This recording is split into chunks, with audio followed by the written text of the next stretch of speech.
जी हाँ, एक बार फिर आपका स्वागत है मेरे चैनल स्टडी पॉइंट प्रकाश सोगत पर। आप मेरे चैनल को ज़रूर सब्सक्राइब करते रहिए, एक से बढ़कर एक आगे वीडियो आपको कंटिन्यू मिलती रहेंगी।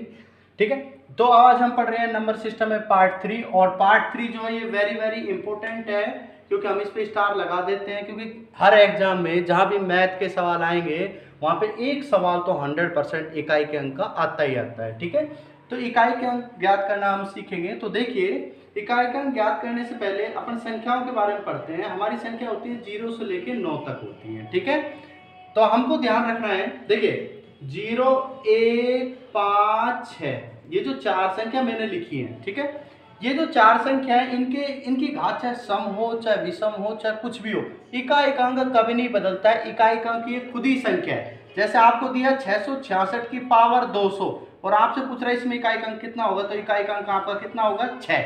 आपसे पूछे 755 की पावर 500, इसमें इकाई का अंक कितना होगा 5।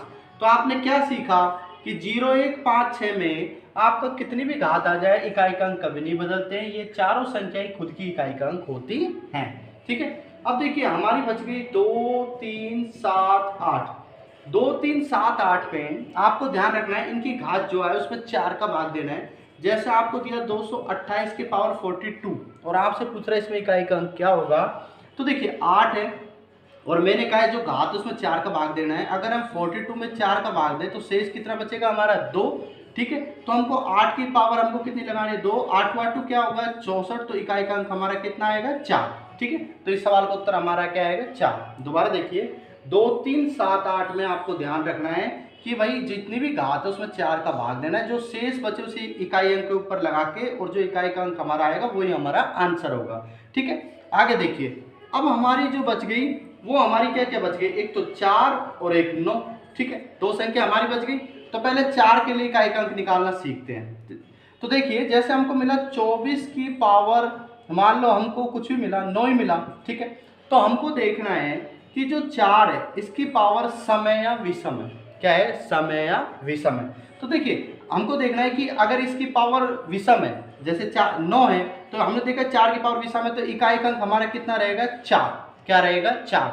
और हमारा सवाल इस प्रकार होता है 24 की पावर हमको दे देता 8, तो हमने देखा कि 4 की पावर क्या है समय, अगर इसकी पावर समय तो इकाई का अंक कितना रहेगा हमारा 6 रहेगा। क्या रहेगा हमारा 6 रहेगा। दोबारा देखो, अगर हमारे 4 के ऊपर घात विषम आ जाती है तो इकाई का अंक खुद 4 ही रहता है। अगर 4 के ऊपर हमारी घात सम आ जाती है तो इकाई का अंक कितना रहता है 6। ये किसके लिए नियम है, 4 के लिए नियम है। अब देखिए 9 के लिए नियम और बता देता हूं मैं आपको।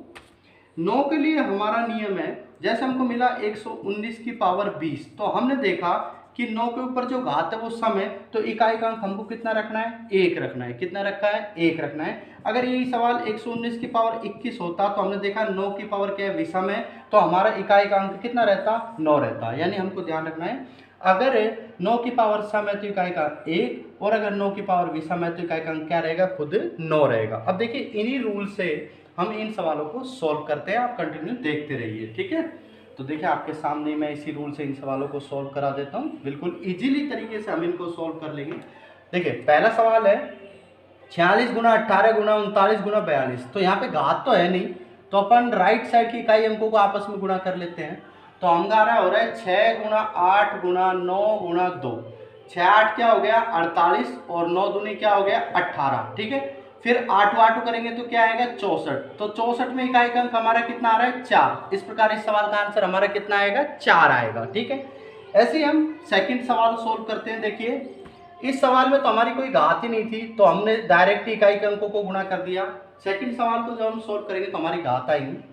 अब देखिए मैंने आपको रूल बताया था, अगर 7 की कोई घात है तो 4 का भाग देते हैं। तो 654 को अगर 4 से डिवाइड करेंगे तो देखिए 4 एकम 4, 4 छः 24, 4 तिया 12, शेष कितना बचेगा 2। 2 बचेगा ना भाई।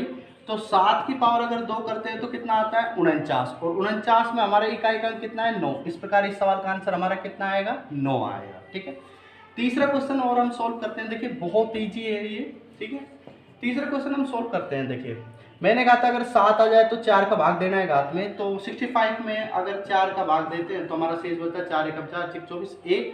हमारा शेष कितना बचेगा भाई 1। तो यहाँ आप लिख दीजिए 7 की पावर 1। आगे देखिए 6 के लिए मैंने बताया था 6 का 6 ही रहता है, तो यहाँ पे 6 ही रहेगा।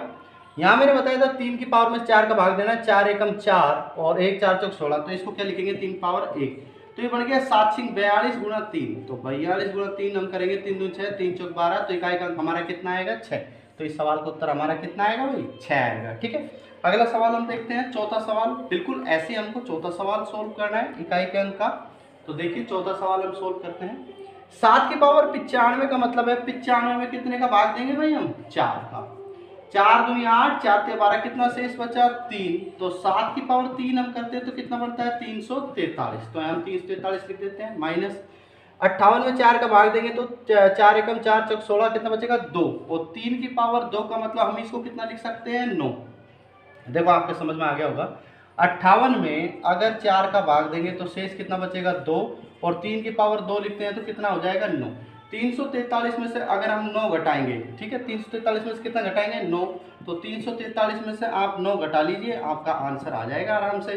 13 में से 9 गए तो 4, और यहाँ 3 और यहाँ 3, इस प्रकार इस सवाल का उत्तर हमारा कितना आएगा 4 आएगा। ठीक है, आशा करता हूँ आपको समझ में आ रहा होगा। आप मेरे चैनल को जरूर सब्सक्राइब करिए।